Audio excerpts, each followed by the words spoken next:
ಎಲ್ರಿಗೂ ನಮಸ್ಕಾರ. ಇನ್ಫೋಸ್ಟ್ರೀಮ್ ಯೂಟ್ಯೂಬ್ ಚಾನಲ್ಗೆ ಮತ್ತೊಮ್ಮೆ ಸ್ವಾಗತ. ಈ ವಿಡಿಯೋದಲ್ಲಿ ನಾವು ಇನ್ನೊಂದು ಪ್ರಾಬ್ಲಮ್ ಅನ್ನ ಡಿಸ್ಕಸ್ ಮಾಡ್ತಾ ಹೋಗೋಣ, ಚಿ ಸ್ಕ್ವೇರ್ ಡಿಸ್ಟ್ರಿಬ್ಯೂಷನ್ಸ್ ಮೇಲೆ. ಸೊ ಕ್ವಶನ್ ಏನು ಹೇಳ್ತಾ ಇರೋದು, fit a Poisson distribution for the following data. First Poisson distribution ಅನ್ನು ನಾವು ಈ ಒಂದು ಡೇಟಾನ ಯೂಸ್ ಮಾಡ್ಕೊಂಡು ಸಾಲ್ವ್ ಮಾಡಬೇಕಾಗತ್ತೆ. Next test the goodness of the fit. Goodness of the fit ಅಂತ ಅಂದ ತಕ್ಷಣ ಚಿ ಸ್ಕ್ವೇರ್ ಡಿಸ್ಟ್ರಿಬ್ಯೂಷನ್ ಅನ್ನ ಅಪ್ಲೈ ಮಾಡಬೇಕು.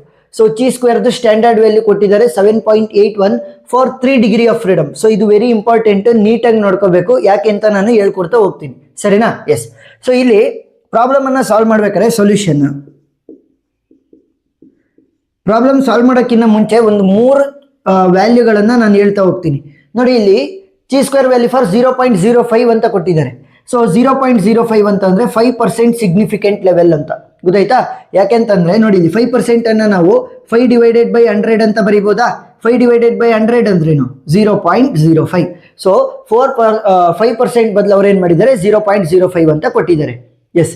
ಈಗ 5% ಸಿಗ್ನಿಫಿಕೆಂಟ್ ಲೆವೆಲ್ ಅಂತ ಕೇಳೋದವರು ಚಿ ಸ್ಕ್ವೇರ್ ಡಿಸ್ಟ್ರಿಬ್ಯೂಷನ್ ಅಲ್ಲಿ ನಮಗೆ 3 ವ್ಯಾಲ್ಯೂಗಳು ಬರ್ತವೆ, ಸರಿನಾ?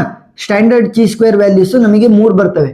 ಒಂದು for 5 degree of freedom. Degree of freedom ಅಂತ ಅಂದ್ರೆ ನೋಡಿ, ಇಲ್ಲಿ ಎಷ್ಟು ವ್ಯಾಲ್ಯೂಸ್ ಇರೋದು? 1 2 3 4 5 ಎಕ್ಸ್ ವ್ಯಾಲ್ಯೂಸ್ ಅನ್ನ ನೋಡ್ಬೇಕು. 1 2 3 4 5 5 ಡಿಫ್ರೆಂಟ್ ಅಲ್ಲ ವ್ಯಾಲ್ಯೂಸ್ ಇರೋದು. ಸೊ 5 - 1 ಅಂತ ಅಂದ್ರೆ ಈ ಒಂದು ಪ್ರಾಬ್ಲಮ್ ಇಂದು ಡಿಗ್ರಿ ಎಷ್ಟಿದೆ? 4 ಇದೆ. ಅವ್ರು ಕೇಳ್ತಾ ಇರೋದು 3 ಡಿಗ್ರಿ ಸಾಲ್ವ್ ಮಾಡ್ರಿ ಅಂತ. ನಾನು ಯಾವ ರೀತಿ ಅಂತ ಹೇಳ್ಕೊಡ್ತೀನಿ. ಬಟ್ ಡಿಗ್ರಿ ಎಷ್ಟಿರುತ್ತೆ ಇದ್ರದ್ದು? 1 2 3 4 5. ಸೊ 5 ಇದೆ ಅಂತಂದ್ರೆ 5 - 1 n - 1 ಮಾಡಬೇಕು. ಸೊ 5 - 1 ಅಂತಂದ್ರೆ 4. Degree is 4. ಏನಾದ್ರೂ 8 ಎಲಿಮೆಂಟ್ಸ್ಗಳು ಇದಾವೆ ಅಂತ ಅನ್ಕೊಳ್ಳಿ, 8 ಡಿಫರೆಂಟ್ ಔಟ್ಕಮ್ಸ್ಗಳು. 8 - 1 7. So degree of that problem will be 7. ಆ ಥರ degree of freedom. Degree of freedom 5 ಏನಾದ್ರೂ ಇದ್ರೆ 11.07 ಅನ್ನ ಸ್ಟ್ಯಾಂಡರ್ಡ್ ವ್ಯಾಲ್ಯೂ ಆಗಿ ತಗೊಂತ ಹೋಗ್ತೀವಿ. ನೆಕ್ಸ್ಟ್ ಏನಾದ್ರೂ ಕೂಡ ನಮಗೆ 4 ಡಿಗ್ರಿ ಆಫ್ ಫ್ರೀಡಮ್ ಇದ್ರೆ ನಾವು 9.49 ಅನ್ನ ನಾವು ಸ್ಟ್ಯಾಂಡರ್ಡ್ ವ್ಯಾಲ್ಯೂ ಆಗಿ ತಗೊಂತ ಹೋಗ್ತೀವಿ. ನೆಕ್ಸ್ಟ್ ಅದೇ ಏನಾದ್ರೂ 3 ಡಿಗ್ರಿ ಆಫ್ ಫ್ರೀಡಮ್ ಆಗಿದ್ರೆ ನಾವೇನ್ ಮಾಡ್ತೀವಿ, 7.81 ಅನ್ನ ಸ್ಟ್ಯಾಂಡರ್ಡ್ ವ್ಯಾಲ್ಯೂ ಆಗಿ ತಗೊಂತ ಹೋಗ್ತೀವಿ. ಇವಾಗ ನೋಡಿ, ಇಲ್ಲಿ ಕೊಟ್ಟಿದಾರಲ್ಲ 7.81 ಫಾರ್ 3 ಡಿಗ್ರಿ ಆಫ್ ಫ್ರೀಡಮ್, ಗೊತ್ತಾಯ್ತಾ? ಸೊ 7.81 ಅನ್ನ ತಗೊಂತ ಹೋಗ್ತೀವಿ 3 ಡಿಗ್ರಿ ಆಫ್ ಫ್ರೀಡಮ್ಗೆ. ಈ 3 ವ್ಯಾಲ್ಯೂಗಳು ನಿಮಗೆ ಗೊತ್ತಿರಬೇಕು, ಯಾಕಂದ್ರೆ ಇದು 3 ಸ್ಟ್ಯಾಂಡರ್ಡ್ಗೆ ಅವಾಗ ಯೂಸ್ ಮಾಡ್ತಿರೋದ್ರಿಂದ ಒಂದೊಂದ್ಸಲಿ ವ್ಯಾಲ್ಯೂನ ಕೊಡಲ್ಲ ಅವರು, ಆಯ್ತಾ? ಸೊ ಅದಕ್ಕೆ ಗೊತ್ತಿರಬೇಕು ನಿಮ್ಗೆ. ಸೊ ಈಗ ಸೊಲ್ಯೂಷನ್ಗೆ ಹೋಗೋಕ್ಕಿಂತ ಮುಂಚೆ ಫಸ್ಟ್ ನಾವು ಪಾಯ್ಸನ್ ಡಿಸ್ಟ್ರಿಬ್ಯೂಷನ್ ಅನ್ನ ಅಪ್ಲೈ ಮಾಡ್ತಾ ಹೋಗೋಣ. ಸೊ ಪಾಯ್ಸನ್ ಡಿಸ್ಟ್ರಿಬ್ಯೂಷನ್ ಪ್ರಕಾರ ನಮಗೆ ಫಸ್ಟ್ ಮ್ಯೂ ವ್ಯಾಲ್ಯೂ ಬೇಕಾಗತ್ತೆ. ಸೊ ಮ್ಯೂ ಅಂತ ಅಂದ್ರೇನು? ಮೀನ್. ಯಾವ ರೀತಿ ಕಂಡುಹಿಡ್ತೀರಾ? F summation of f into x whole divided by summation of f ಇಂದ ಕ್ಯಾಲ್ಕುಲೇಟ್ ಮಾಡಬಹುದು. ಮ್ಯೂ ವ್ಯಾಲ್ಯೂನ ನಾವು ಯಾವ ರೀತಿ ಕ್ಯಾಲ್ಕುಲೇಟ್ ಮಾಡಬಹುದು? Summation of f into x whole divided by summation of F.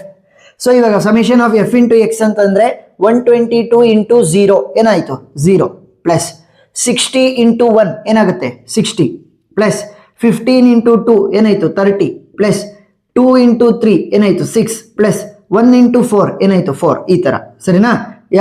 F into ಅದರ ರೆಸ್ಪೆಕ್ಟಿವ್ ಎಕ್ಸ್ ವ್ಯಾಲ್ಯೂ ಅಷ್ಟನ್ನು ಕೂಡ ಆ್ಯಡ್ ಮಾಡ್ಬೇಕು. ಆಮೇಲೆ next f summation of f. Summation of f ಅಂತಂದ್ರೆ ಇದು ಅಷ್ಟನ್ನು ಕೂಡ ನಾವು ಆ್ಯಡ್ ಮಾಡ್ತಾ ಹೋಗ್ಬೇಕಾಗುತ್ತೆ. That is 122 plus 60 plus 15 plus 2 plus 1, ಗೊತ್ತಾಯ್ತಾ? ಇದು ಅಷ್ಟನ್ನು ಕೂಡ ನಾವು ಆ್ಯಡ್ ಮಾಡ್ಬೇಕು, 5 ವ್ಯಾಲ್ಯೂಗಳನ್ನ. So what is the value? Divide it by 200. So 60 plus 30 ಅಂತಂದ್ರೆ 90, 90 ಪ್ಲಸ್ 10 ಅಂತಂದ್ರೆ 100. 100 ಬೈ 200 ವ್ಯಾಲ್ಯೂ ಎಷ್ಟಾಗುತ್ತೆ? 0.5 ಬರುತ್ತೆ, ಗೊತ್ತಾಯ್ತಾ? ಸೊ ಇವಾಗ ನಮಗೆ ಮ್ಯೂ ವ್ಯಾಲ್ಯೂ ಗೊತ್ತಾಗಿದೆ, that is 0.5, whose value will be equal to m, ಗೊತ್ತಾಯ್ತಾ? M will be equal to mu will be equal to 0.05 ಅಂತ ತಗೊಂತ ಹೋಗ್ತೀವಿ. M is equal to mu is equal to 0.05. ಈಗ ಅವ್ರೇನು ಹೇಳ್ತಾ ಇದ್ದಾರೆ, ಫಸ್ಟ್ ಪಾಯ್ಸನ್ ಡಿಸ್ಟ್ರಿಬ್ಯೂಷನ್ ಅನ್ನ ಅಪ್ಲೈ ಮಾಡ್ರಿ ಅಂತ ಹೇಳ್ತಾ ಇದ್ದಾರೆ. ಸೊ ಪಾಯ್ಸನ್ ಡಿಸ್ಟ್ರಿಬ್ಯೂಷನ್ ಯಾವ ರೀತಿ ಇರುತ್ತೆ?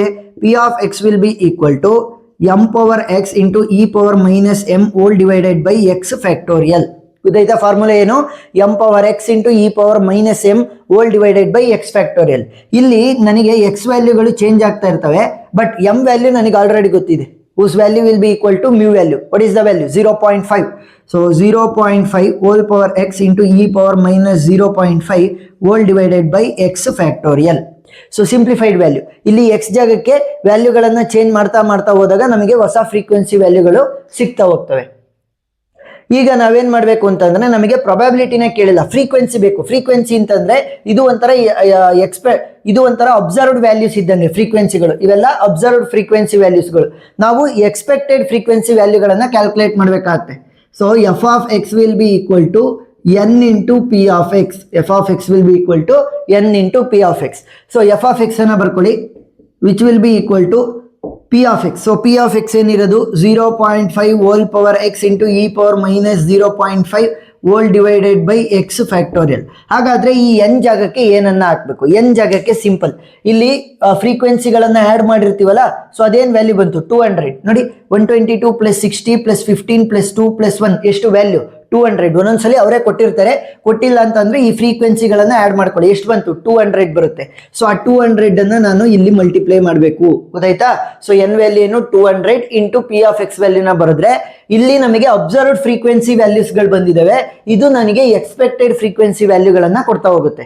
ಸೊ ನಾವೇನ್ ಕ್ಯಾಲ್ಕುಲೇಟ್ ಮಾಡಬೇಕು? ನೋಡಿ, ಇಲ್ಲಿ ಎಕ್ಸ್ ವ್ಯಾಲ್ಯೂಗಳು ಏನೇನಿರೋದು? 0, 1, 2, 3, 4 ಅಂದ್ರೆ ಎಕ್ಸ್ ಜಾಗಕ್ಕೆ 0ನ ಒಂದ್ಸಲಿ ಹಾಕ್ಬೇಕು, ಎಕ್ಸ್ ಜಾಗಕ್ಕೆ 1 ಅನ್ನ ಒಂದ್ಸಲಿ, ಎಕ್ಸ್ ಜಾಗಕ್ಕೆ 2 ಅನ್ನ ಒಂದ್ಸಲಿ, ಎಕ್ಸ್ ಜಾಗಕ್ಕೆ 3 ಅನ್ನ ಒಂದ್ಸಲಿ, ಮತ್ತೆ ಎಕ್ಸ್ ಜಾಗಕ್ಕೆ 4 ಅನ್ನ ಒಂದ್ಸಲಿ ಹಾಕಿ ವ್ಯಾಲ್ಯೂಗಳನ್ನ ಕ್ಯಾಲ್ಕುಲೇಟ್ ಮಾಡ್ಬೇಕಾಗತ್ತೆ. ನೋಡಿ, 200 ಇಂಟು ಎಕ್ಸ್ ಜಾಗಕ್ಕೆ 0ನ ರೀಪ್ಲೇಸ್ ಮಾಡ್ತಾ ಇರೋದು. So 0.5 power 0 into e power minus 0.5 whole divided by 0 factorial. Next 200 into 0.5 X ಜಾಗಕ್ಕೆ ಏನು ಬರ್ತಾ ಇರೋದು? 1. ಸೊ ಎಕ್ಸ್ ಜಾಗಕ್ಕೆ 1 ಅನ್ನು ಹಾಕಿ minus 0.5 whole divided by 1 factorial. Next x ಜಾಗಕ್ಕೆ 2. So 200 into 0.5 whole power 2 into e power minus 0.5 whole divided by 2 factorial. Next x ಜಾಗಕ್ಕೆ 3. So 200 into 0.5 whole power 3 into e power minus 0.5 whole divided by 3 factorial. Next 200 into x ಜಾಗಕ್ಕೆ 4 ಅನ್ನ replace ಮಾಡಿ, 0.5 whole power 4 into e power minus 0.5 whole divided by 4 factorial. So ಇವಾಗ ಯಾವ ರೀತಿ calculate ಮಾಡೋದು calculator ಅಲ್ಲಿ ಅಂತ ನೋಡ್ತಾ ಹೋಗೋಣ. ಫಸ್ಟ್ ಎಫ್ ಆಫ್ 0ನ ಕ್ಯಾಲ್ಕುಲೇಟ್ ಮಾಡೋಣ. 200 into 0.5 whole power 0 into e power minus 0.5 whole divided by 0 factorial.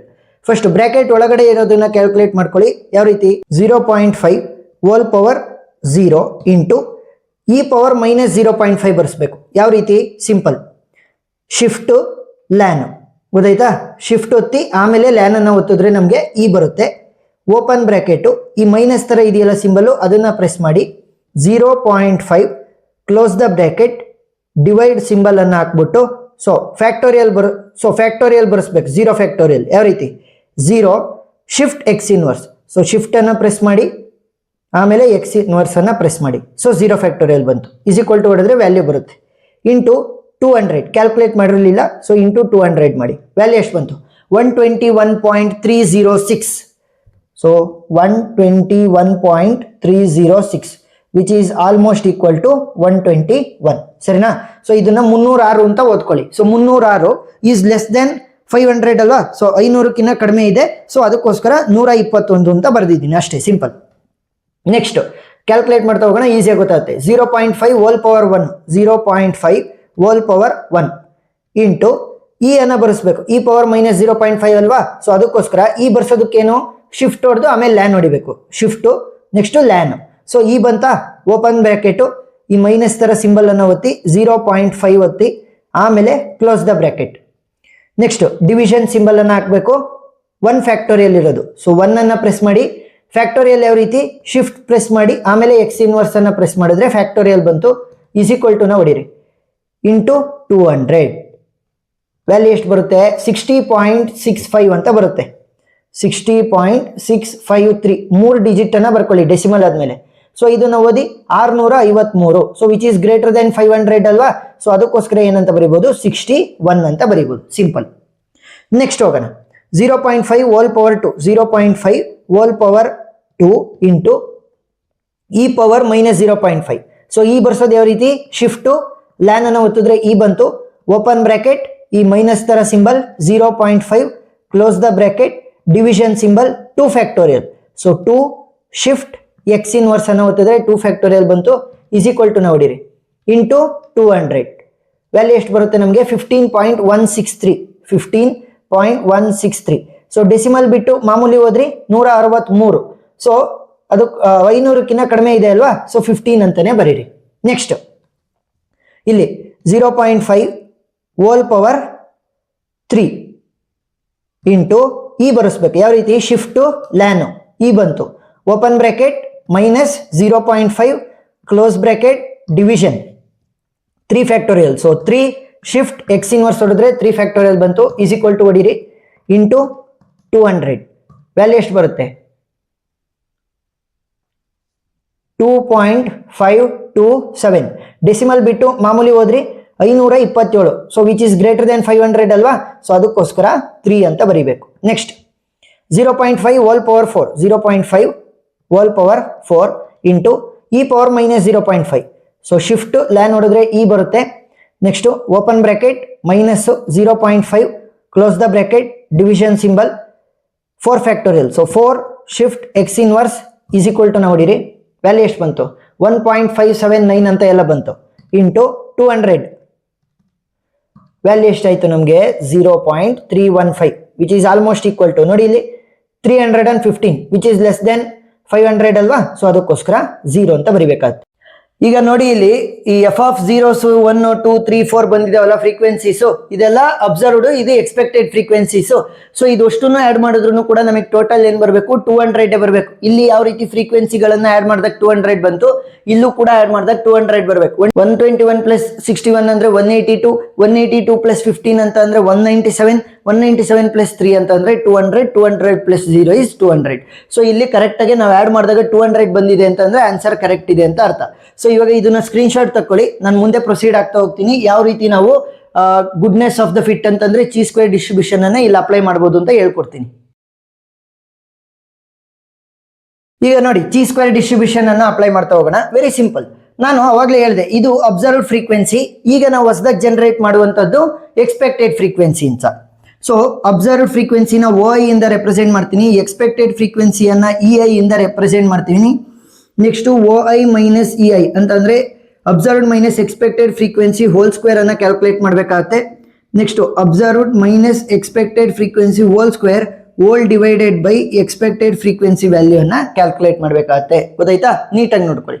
ಈಗ ಅಬ್ಸರ್ವ್ಡ್ ಫ್ರೀಕ್ವೆನ್ಸೀಸ್ ಏನೇನಿದಾವೆ ಅವುಗಳನ್ನ ಸೇಮ್ ಆರ್ಡರ್ ಅಲ್ಲಿ ಬರೀರಿ. 122, 60, 15. ನೆಕ್ಸ್ಟ್ 2 ಮತ್ತೆ 1 ಅಂತ ಇದೆ. ಈಗ ನಮಗೆ ಪ್ರಾಬ್ಲಮ್ ಬರೋದು ಏನಂತಂದ್ರೆ ಮೇಜರ್ ಆಗಿ ನಾವು ಮಾಮೂಲಿ ಡಿಗ್ರಿ ಆಫ್ ಫ್ರೀಡಮ್ ಅನ್ನ ಕ್ಯಾಲ್ಕುಲೇಟ್ ಮಾಡ್ಬೇಕಾದ್ರೆ ಯಾವ ರೀತಿ ಕ್ಯಾಲ್ಕುಲೇಟ್ ಮಾಡ್ತೀವಿ? 1 2 3 4 5 ಅಂತ ಅಂದ್ರೆ 5 ಡಿಫರೆಂಟ್ ಎಕ್ಸ್ ವ್ಯಾಲ್ಯೂಸ್ ಗಳಿದಾವೆ. ಸೊ 5 ಮೈನಸ್ 1 ಅಂತ ಅಂದ್ರೆ ಡಿಗ್ರಿ ಏನಾಗಬೇಕು? 4 ಆಗಬೇಕು ಡಿಗ್ರಿ ಆಫ್ ಫ್ರೀಡಮ್. ಆದ್ರೆ ಅವ್ರೇನ್ ಹೇಳ್ತಾ ಇರೋದು 3 ಡಿಗ್ರಿ ಆಫ್ ಫ್ರೀಡಮ್ ಗೆ ಕ್ಯಾಲ್ಕುಲೇಟ್ ಮಾಡ್ರಿ ಅಂತ ಕೇಳ್ತಾ ಇದ್ದಾರೆ. ಸೊ 3 ಡಿಗ್ರಿ ಆಫ್ ಫ್ರೀಡಮ್ ಅಂತಂದ್ರೆ 4 ಎಲಿಮೆಂಟ್ ಇರಬೇಕಿತ್ತು, ಇಲ್ಲಿ ನನಗೆ 5 ಇದಾವೆ. ಸೊ ಅದಕ್ಕೋಸ್ಕರ ಏನ್ ಮಾಡ್ತೀನಿ, ಇವ್ರಿಬ್ರು ಕೂಡ ಮರ್ಜ್ ಮಾಡ್ಕೊಂತೀನಿ. ಗೊತ್ತಾಯ್ತಾ ಏನಕ್ಕೆ ಅಂತ? ಏನಾದ್ರೂ 5 ಎಲಿಮೆಂಟ್ ಇದ್ದಿದ್ರೆ ಅದು 4 ಡಿಗ್ರಿ ಆಫ್ ಫ್ರೀಡಮ್ ಆಗ್ತಾ ಇತ್ತು. ಅವ್ರು ಕೇಳ್ತಾ ಇರೋದು 3 ಡಿಗ್ರಿ ಆಫ್ ಫ್ರೀಡಮ್ಗೆ ಸಾಲ್ವ್ ಮಾಡಪ್ಪ ಅಂತ. ಸೊ ಅದಕ್ಕೋಸ್ಕರ ಏನ್ ಮಾಡಿದೆ, 1 2 3 ಇವೆರಡನ್ನು ಕೂಡ ಸೇರಿಸಿ ಒಂದು ಎಲಿಮೆಂಟ್ ಆಗಿ ತಗೊಂಡಿದ್ದೀನಿ. ಸೊ ಟೋಟಲ್ ಎಷ್ಟು ಆದಂಗಾಯ್ತು? 1 2 3 4 ಎಲಿಮೆಂಟ್ ಆದಂಗಾಯ್ತು. ಸೊ 4 ಮೈನಸ್ 1 ಅಂತಂದ್ರೆ ಡಿಗ್ರಿ ಆಫ್ ಫ್ರೀಡಮ್ ಎಷ್ಟಾಗುತ್ತೆ? 3. ಸರಿನಾ? ಇವಾಗ 3 ಮತ್ತೆ 4 ಇವರಿಬ್ರು ಕೂಡ ಸೇಮ್ ಅಂತ ತಗೋಬೇಕಾಗತ್ತೆ. ಸೊ 2 ಪ್ಲಸ್ 1 ಅನ್ನ ಆಡ್ ಮಾಡಿ. ಇದು ಅಬ್ಸರ್ವ್ ಫ್ರೀಕ್ವೆನ್ಸಿ ಅಲ್ವಾ? ಸೊ 122, 60, 15 ಇವರಿಬ್ರು ಒಂದೇ ಒಂದು ಎಲಿಮೆಂಟ್ ಆಗಿರೋದ್ರಿಂದ 2 ಪ್ಲಸ್ 1 ಆ ತರ. ನೆಕ್ಸ್ಟ್ ಎಕ್ಸ್ಪೆಕ್ಟೆಡ್ ಫ್ರೀಕ್ವೆನ್ಸಿನೂ ಕೂಡ ಅದೇ ರೀತಿ ಬರೀಬೇಕು. 121, ನೆಕ್ಸ್ಟ್ 61, ನೆಕ್ಸ್ಟ್ 15. ಇಲ್ಲಿ ನೋಡಿ, ಇಲ್ಲಿ 3 ಮತ್ತೆ 4 ಎರಡನ್ನೂ ಕೂಡ ನಾವು 1 ಅಂತ ತಗೊಂಡಿದೀವಿ. So 3 plus 0, 3 plus 0. ಗೊತ್ತಾಯ್ತಾ? ಸೊ ಡಿಗ್ರಿ ಆಫ್ ಫ್ರೀಡಮ್ ಪ್ರಕಾರ ನಾವು ಅಡ್ಜಸ್ಟ್ಮೆಂಟ್ ಅನ್ನ ಮಾಡ್ಕೊಂಡಿದೀವಿ. ಈಗ OI minus EI whole square ಅನ್ನ ಕ್ಯಾಲ್ಕುಲೇಟ್ ಮಾಡಬೇಕು. ಸೊ OI ಇಲ್ಲಿದೆ, EI ಇಲ್ಲಿದೆ. ಫಸ್ಟ್ ಮೈನಸ್ ಮಾಡೋಣ, ಆಮೇಲೆ ಹೋಲ್ ಸ್ಕ್ವೇರ್ ಮಾಡೋಣ. 122 ಮೈನಸ್ 121 ಏನಾಗುತ್ತೆ? 1 ಆಗುತ್ತೆ. So 1 square value will be equal to 1. Next 60 minus 61 ಏನಾಗುತ್ತೆ? ಮೈನಸ್ 1 ಹೋಲ್ ಸ್ಕ್ವೇರ್ ಅಂತಂದ್ರೆ 1. 15 ಮೈನಸ್ 15 ಅಂತಂದ್ರೆ 0. ಸೊ 0 ಸ್ಕ್ವೇರ್ ಅಂತಂದ್ರೆ 0. 2 ಪ್ಲಸ್ 1 ಅಂತಂದ್ರೆ 3. ಇಲ್ಲೂ ಕೂಡ 3 ಇದೆ. ಸೊ 3 ಮೈನಸ್ 3 ಅಂತಂದ್ರೆ 0. So 0 square value is 0. ಈಗ OI minus EI whole square already ನನಗೆ ಗೊತ್ತಿದೆ, ಇಲ್ಲಿ ಕಂಡಿಡ್ಕೊಂಡಿದ್ದೀನಿ. Divided by EI. So EI ಇಂದ ಡಿವೈಡ್ ಮಾಡಿದ್ರೆ ನೋಡಿ, ಇದು 1 ಡಿವೈಡೆಡ್ ಬೈ 121 ಆ ಥರ. 1 ಡಿವೈಡೆಡ್ ಬೈ 121. ಸೊ ವ್ಯಾಲ್ಯೂ ಎಷ್ಟು ಬರುತ್ತೆ? 8.264 ಇಂಟು 10 ಪವರ್ ಮೈನಸ್ 3 ಬಂತು. ನೆಕ್ಸ್ಟ್ ಇಲ್ಲಿ 1 divided by 61, 1 divided by 61. So value ಎಷ್ಟು ಬರುತ್ತೆ ನಮಗೆ? 0.01639 ಬರುತ್ತೆ. Next 0 divided by anything will be 0, 0 divided by anything will be 0. ಈಗ ನೆಕ್ಸ್ಟ್ ಏನ್ ಹೇಳ್ತಾರೆ ಅಂತಂದ್ರೆ ಚಿ ಸ್ಕ್ವೇರ್ ವ್ಯಾಲ್ಯೂನ ಫೈಂಡ್ ಔಟ್ ಮಾಡ್ರಿ ಅಂತಾರೆ. So chi square value will be equal to summation of OI minus EI whole square whole divided by EI ಅಂತಂದರೆ ಇಲ್ಲಿ calculate ಮಾಡಿದ್ದೀನಲ್ಲ OI minus EI whole square whole divided by EI, ಆ ವ್ಯಾಲ್ಯೂಗಳು separate ಆಗಿದ್ದಾವೆ. ಅವಷ್ಟೂ ಕೂಡ summation ಮಾಡಬೇಕು, ಅಂದರೆ add ಮಾಡಬೇಕು. ಸೊ ವ್ಯಾಲ್ಯೂ ಏನಾಗುತ್ತೆ 8.264 into 10 power minus 3 plus 0.01639. So value ಎಷ್ಟು ಬರುತ್ತೆ ನಮಗೆ? Value will B 0.02465. ಯಾಕೆ? ಇವೆರಡು ಕೂಡ ನನಗೆ 0 ಇದ್ದಾವೆ, ಇವೆರಡನ್ನು ಕೂಡ ಆ್ಯಡ್ ಮಾಡಿಬಿಡ್ರಿ ಅಷ್ಟೇ. ಏನು -3 ಇದೆ ಅದೆಲ್ಲ ಏನಿಲ್ಲ, ಆರಾಮಾಗಿ ನೀವು ಕ್ಯಾಲ್ಕುಲೇಟ್ರಲ್ಲಿ ಹೊಡೆದು ವ್ಯಾಲ್ಯೂನ ಕಂಡುಹಿಡ್ಕೋಬೋದು.